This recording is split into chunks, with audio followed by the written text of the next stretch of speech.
This game called FNAF 2 Reimagine is the best FNAF 2 remake you can find, with real-time animations, unique mechanics, brutal jump scares, and of course some lore. And the best part is this game was made on Roblox. Yeah, the same game that has Mog Simulator. Before we start, I apologize for the graphics of the game. Later on it fixes. Like and subscribe please. We begin the game and you can already tell the difference. I can't tell you what vibe I get from this, but it could be a hyper-realistic version of FNAF 2. It actually puts us in the position of the security guard and like actually feel like we're inside of the game. So I'm going to point out the differences first in both games. First, you can see we don't have a button above each vent. Instead, we have a flashlight and we manually have to go over the vent to see what's there. Next, we have a fuse box which is used in case a camera breaks. We need to click on the camera that is broken on the fuse box and it'll fix it. Next is the beacon toggle. This will let out a quick flash. We don't need this for this night, so we'll go over it later. Then there's the mask, which is just a mask. What do you expect? That's all for the new mechanics they've added. But now for the animatronics that were not included in this remake. First, the puppet. Yeah, instead of the puppet, they have Mango in the prize corner. So that means there is no music box for us to be worrying about. The other animatronic that wasn't added was Toy Freddy. No idea why he wasn't included, but hey, less animatronics to deal with. Now for the animatronics in this night. Toy Chica and Toy Bonnie. Both of them work the same way as in the original game. They will go through the vent and all you have to do is put the mask on. But what makes this game different and better than most FNAF fan games is that when they enter the office, they have insane animations. Like you can hear them climb through the vent and it's absolutely spine chilling.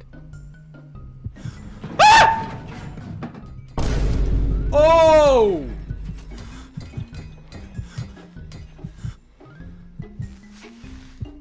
What was that? Okay. But as it was the first night, it wasn't really anything and we beat it on our first try. Now for night 2, the phone guy tells us something interesting. Henry is no longer monitoring our phone calls. So now the phone guy can say whatever he wants to say. This will be important later, trust me. After that, he tells us that William has been messing around with the animatronics in the parts and service rooms. We don't know what he's doing yet, but then he adds on that Foxy will be active this night. Foxy kind of works the same as the original, but the difference is he won't always show up in the main hallway. Actually, most of the time he won't. Instead, he will be inside of one of the party rooms staring at the camera. To take care of him, use the beacon toggle that we talked about earlier. This will flash the camera and will send Foxy back to the back room. Now for the gameplay, it was easy once again. It felt like I was playing night 1 again because Foxy would barely show up. We begin night 3 and immediately the phone guy tells us what animatronics are going to be active. First, Mango. Mango will crawl into the office. All you need to do is put the mask on,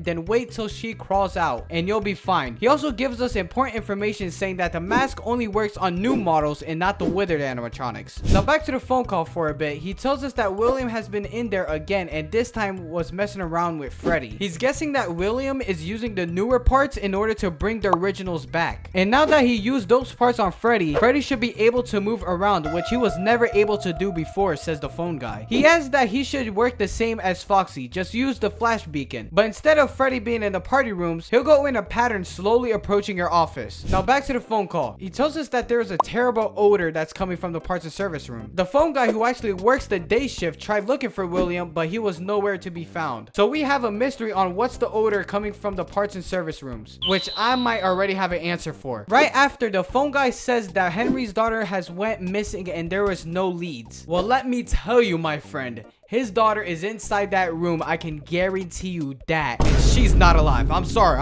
Now for the gameplay, and oh my god, these jump scares are one of the best. Oh! No way I died to Foxy.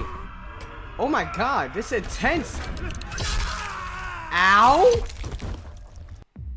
Oh my god. And just to remind you, this is made in Roblox, by the way. Like, I know Roblox is considered an actual developing software at this point, but oh my god, this is just impressive. For me, actually completing the night, of course, my mouse literally breaks. It's like every video now, it's insane. Thank god I was able to get it back before Mango came inside. But we were able to beat the night on our 3rd try. For night 4, we got the rest of the animatronics. Wither Bonnie and Wither Chica. Both of them will come through your vents barging in. Whenever they enter, just keep your flashlight on them and track them around. You're able to hear the difference between the withered and the toy by hearing the pace of them moving. If it's quick and glitchy, then it's a withered. If it's slow, then it's a toy. But the bad part about this is that you're not able to identify which withered is coming after you. I swear to you, bro, this caused me a worrying amount of deaths, bro. Not only that, bro, it costed me the whole game. At 5 a.m., just about to beat the night, this happens.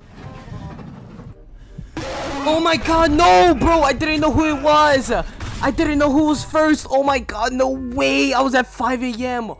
That is so aggravating. But at the end, luckily, both of them weren't inside of the vent, so I was able to beat the night, and it was such a relief. Sorry I didn't have the phone call in the beginning this time. It's just the mechanics for this one just made me mad, and I had to get it off my chest. The phone guy tells us that the stench from the parts and service room is even worse now. William showed his face, though, and he went and talked to him, but William just said to mind his business and left. The phone guy wants to know what's in there and says he'll go in there tomorrow to check it out. Now it is Friday, the last day and the day that the phone guy is going inside the parts and service room, and he couldn't see anything. He tells us that the lights were broken and he could barely see, then asks us to check it out after our shift, which we won't be doing because I can't tell who is who. I think it's Chica, it ends up being Bonnie. I think it's Bonnie, it ends up being Chica. I can't win nothing. I couldn't beat this, and for the first time in the Dre history, I wasn't able to complete an entire FNAF fan game. Yes, I know, bro. Believe me, I really did try. It's just really difficult when you can't tell who's coming after you. So to find out what happens at the end, using our good friend Dark Tours, we will find out. It turns 6 a.m. and the phone guy calls us and tells us that William has just pulled up to the establishment and wants us to get out and forget about the parts and service room, just leave. But before we have the chance to leave, William shuts off the power and we run into the parts and service room to hide. We lock the door and William is trying to get inside but wasn't able to. Us thinking we're safe, sees blood on the floor and Golden Freddy comes up to talk to us. Golden Freddy tells us a whole lot of nonsense, so I'm gonna just cut to the important parts. Golden Freddy is Charlotte, as we predicted, duh. But William has hurt her and the others. Her and her friends were inside of here, and for what she remembered, she was bleeding and then woke up unable to move. Her friends are confused and angry and are out there trying to find who did this to him. They're going after us because William was masked when they hurt them, so they weren't able to know who was the one who did it. We asked Charlotte how we can help, and she tells us to burn the place to the ground. She tells us to break the pipe and gas will come out. Light it on fire and it will go down. And that's exactly what we did. Burn the place to the ground with William still inside it.